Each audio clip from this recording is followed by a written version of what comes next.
President William Ruto niwaumbula kana nthi ya Kenya niyiyumitye kusuvia mathayu ma Syana nini na Amwaitu aikulene yenda kivathukanio meyumile kukwata mbau wambililia no thukumi wa mitandao maunduni ma uiiti undu vailite ni wasekana maunduni ma kusuvia kala aito na Syana nini ni kindu mekiite kithito kinene muno nthini wa makaondi 26 ala mavinyiikite muno ni maundu ma uiiti ndeto isu anene yekuya Addis Ababa umbanoni wa kumina ikusia Amwaitu aito na Syana sio Kitheke na mauvo nene ya Addis Ababa kavindani kala wetha afikite umbanoni wa kunenesya maundu matonya usiesi ko mbingisya Amwaitu kwa se mathayu kavindani kala meutetheka Ruto ni wawe tata umeyumbanitye Ikw'U nikenda kuikithia siko ila itonya usiwa ni syaolekanga ilembetani yi. Kenya remains firmly committed to protecting the lives and future of women, children through sustained system-wide health reform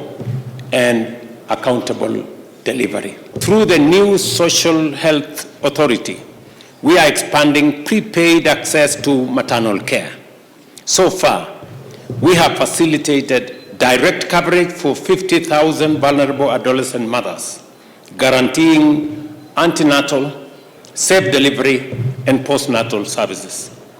We are onboarding a further 38,000 mothers to ensure that cost is never a reason a young mother is denied safe childbirth. Niwaumbula Silikali ya Kenya niyiyumitye kuikithia uni wethi wa aikuulia ene yenda kivathukanio kutethesya Silikali kwianisya muvango wa kwikia mauvo ama uiiti nthini wa mitambo ya matuku a. We invite our partners to support accurate implementation and full digitization of this data within a national health intelligence platform.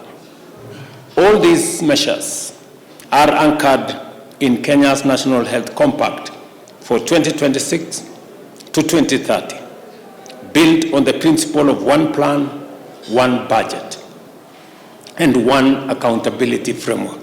Nwasyoka ingi aiya muno mivango ila yende ya kuoloko ilovia ila ikwatamba mivango ya uiiti nthi yonthe aiweta undu usitotonya ithawe muisyo muno kwa walanio usu. Recent sharp reductions in global health financing, including support to the United Nations Population Fund Supplies Partnership, threaten to reverse hard-won gains in family planning, maternal care, and birth spacing across our region.